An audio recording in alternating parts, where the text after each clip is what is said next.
Well, over the weekend, the People's Democratic Party (PDP) announced former Vice President Atiku Abubakar as the winner of the party's presidential ticket and the flag bearer of the party at the upcoming presidential elections, now leading with a total of 371. Atiku beat other contestants to the race, leaving Rivers State Governor as second runner-up with a total of 237 votes. On the other hand, the ruling All Progressives Congress (APC) has begun screening aspirants ahead of its primary slated to hold between the 6th and 8th of June. Well, to discuss this further, political affairs analyst and legal practitioner Evans Ufeli joins me now on the news. Thank you very much for joining me, Evans.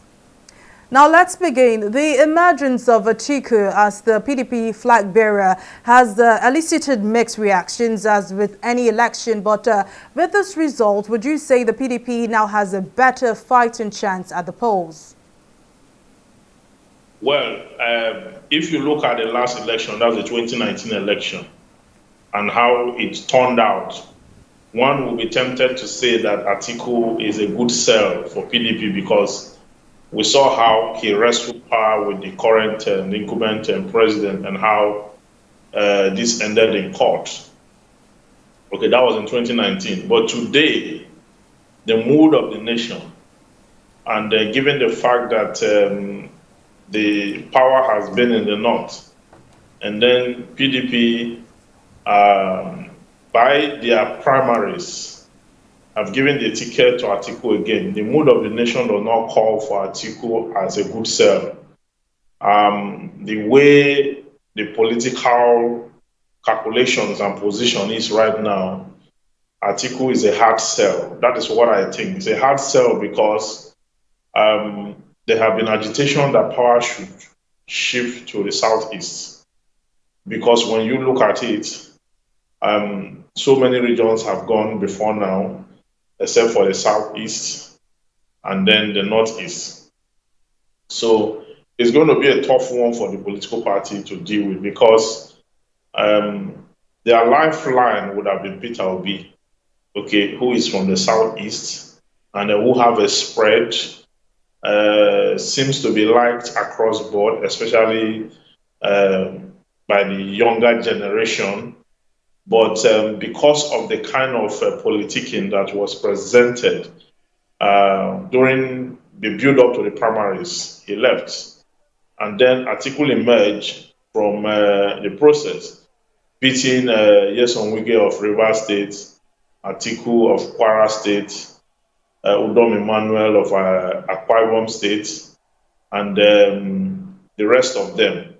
So I don't know the permutations or the kind of strategy that the PDP want to adopt to use Atiku, who is a Northerner, who is a Fulani, to stage a comeback when a Northerner and a Fulani had just ruled the country for 8 years.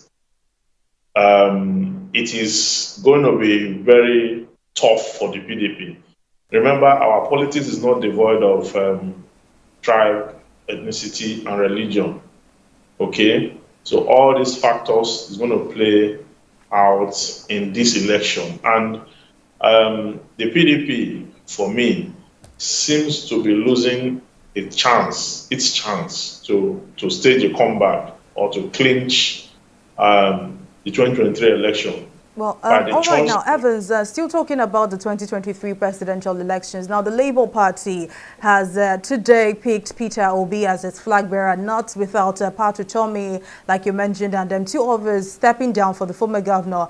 Now, how do you see this playing out in the 2023 presidential elections? Good one for Labour Party, giving Peter Obi the ticket. Because already Peter Obi is coming with a background of followership, okay? And that is going to make the Labour Party more visible and more popular, okay? But the Labour Party will need to work more. I would have thought that the Labour Party, by the emergence of Atiku, should strategize and get some other political parties to merge with it to make it stronger.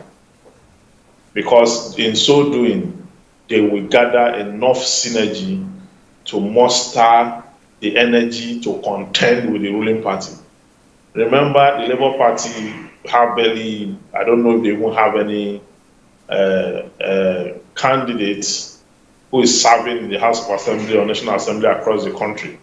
They may have few, but it's a political party that have been with us for a while, but the wider and larger participation of politicians in the party have not been, except for maybe Mimiko, who rode on the party to governorship. There have not been any popular candidates that we know that spread across the country. So P2P coming to the party is going to give the party an edge, and then it's going to come with a lot of followership, and then the party will get a boost. But the party will need to collaborate with other small parties, okay, to gather more energy, to muster, and then contest against the ruling party. Well, all right. Now, Evans Ufeli, political affairs analyst and legal practitioner, thank you for joining us on the news, for your time and contribution.